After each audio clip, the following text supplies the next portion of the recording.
متوجہ ہے؟ ابھی جملہ شاید پھر دوہرا دوں دوسرے لفظوں میں کہوں، ارے جس کا ضمیر 2 روپیوں میں بک جائے اس کے سجدے قبول نہیں ہوتے۔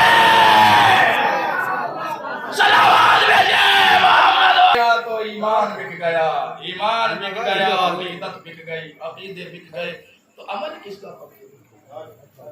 کسی کا کوئی عمل اس وقت قبول ہوگا جب آپ کا عقیدہ سے۔ تو عزیزو، رسول کو یہ حکم ہوا، رسول نے کہا ٹھیک ہے۔ اب وہ تاریخ آپ کے سامنے، بس یہی واقعہ ہے، موڑ ہے یہ۔ وہ تاریخ جب یہ اعلان کیا گیا کہ اپنی جگہ پر کسی کو معین کرو، تو رسول کی ذمہ داری تھی۔ رسول نے فوراً آدم سے کہا آدم آؤ، آج تو موقع ہے۔ متوجہ ہیں آپ حضرات؟ آپ چاہے کیسے سنیے، جیسے یہ آرڈر آیا کہ اپنی جگہ پر کسی کو معین کرو، اور جب ہماری بارگاہ میں آنا، تو رسول نے جیسے یہ حکم سنا فوراً آدم سے کہا آدم آؤ، ہماری جگہ پر سو جاؤ۔ آدم نے کہا دور ہٹو، میں کہا یہ بستر کہاں؟ متوجہ ہے؟ نوح سے کہا نوح تم سو جاؤ۔ نوح نے کہا میں سفینہ چلا سکتا ہوں، بستر پر نہیں سو سکتا ہوں۔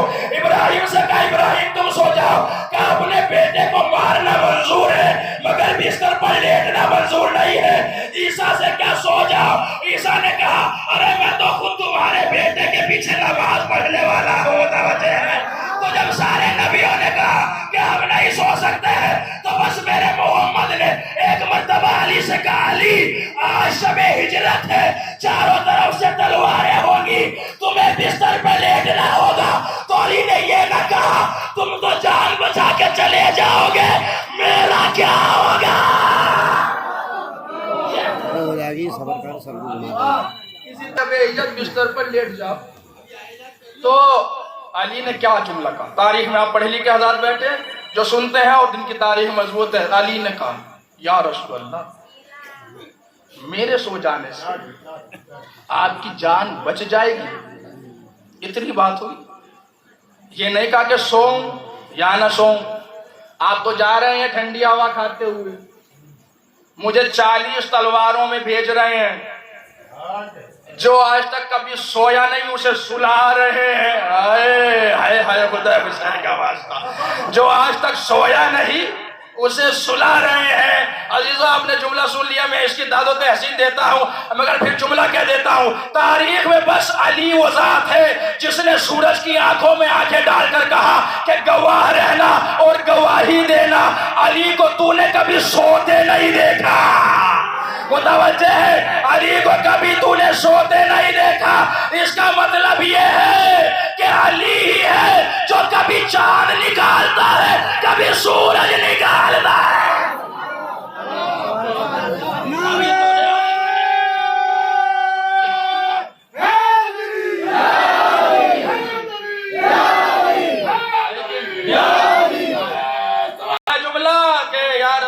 سو جاؤں، کیا میرے سونے سے آپ کی جان بچ جائے گی؟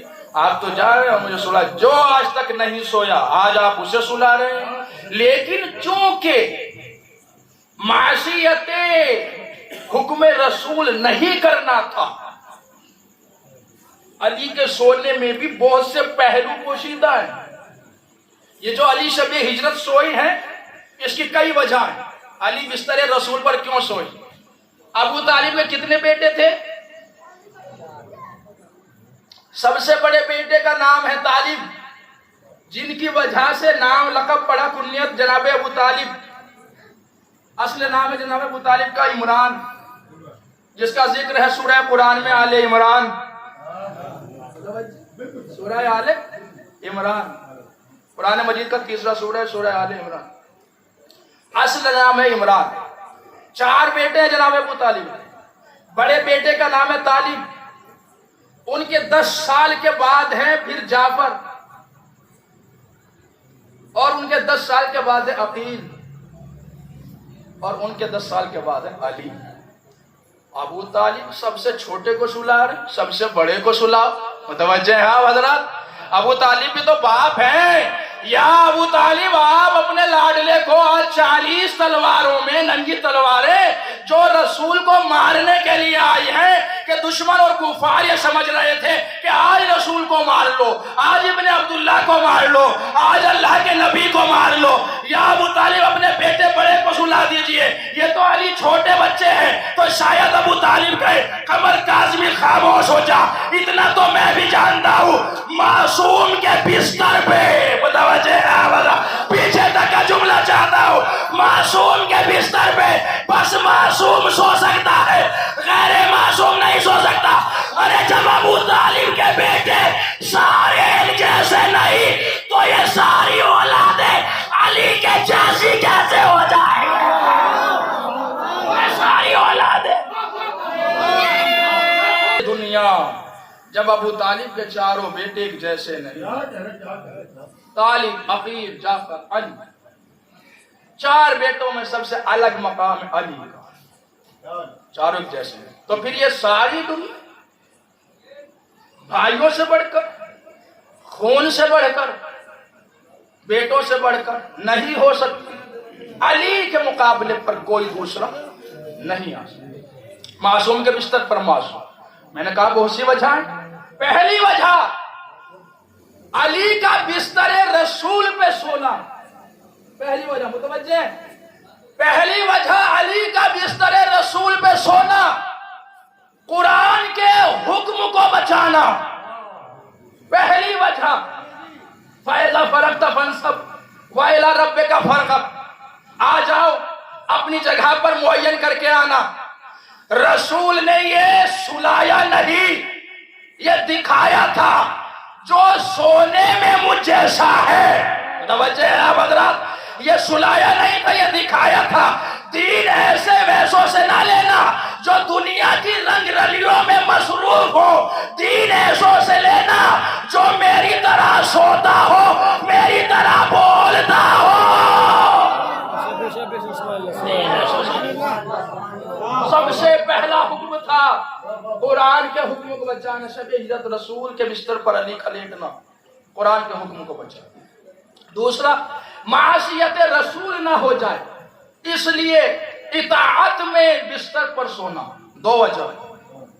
تیسری وجہ کہ بستر پر کیوں کہا سونے کے لیے؟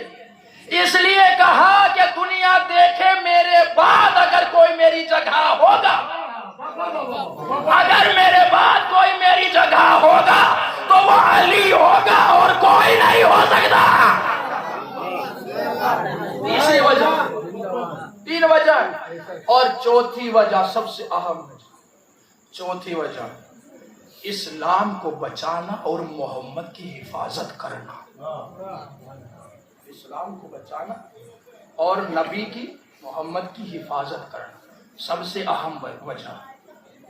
مدینے والوں آؤ رسول کو بچاؤ، بات ہے بہت بڑی، شب ہجرت ہے، مدینے والوں آؤ رسول کو بچاؤ۔ آج تو یہ امتحان کی گھڑی ہے، آج سے اچھا موقع کس کے پاس آئے گا؟ بھائی میں آپ سے پوچھتا ہوں، اگر رسول، آپ رسول کے زمانے میں ہوتے یا ہوں اور یہ موقع خدا نہ کرے ایسا آ جائے کہ بھائی بستر پر لیٹنا ہے، تو کیا آپ اپنی جان کو بچائیں گے یا محمد کی جان کو بچائیں گے؟ سب سے پہلے ہر ایک بچہ یہ کہے گا ہمارا دین، ہمارا نبی، ہمیں اس کی حفاظت کرنا ہے، ہمیں اپنی جان کی چاہے بازی لگانی پڑ جائے، ہمارا دین بچ جائے، ہمارا نبی بچ جائے۔ سوال یہ شب ہجرت علی تو سو رہے تھے اور کیا کر رہے تھے؟ سوال تو یہ ہے عزیزو، شب ہجرت بستر رسالت پر علی تو 40 تلواروں میں سو رہے تھے اور کیا کر رہے تھے؟ ارے جو سونے کے لائق نہیں انہیں علمدار کیسے بنایا جائے؟ صلوات بھیجئے محمد والے۔ فَإِذَا فَرَغْتَ فَانْصَبْ، جو سونے کے بھی لائق نہیں ہیں انہیں تم علمدار، ان سے تم دین دے۔ نبی یہ علی کے فضائل نہیں، یہ سب رسول کے فضائل۔ آپ کہیں گے کیسے؟ رسول کو یودھا ہی ایسا ملا ہے، متوجہ ہیں آپ حضرات؟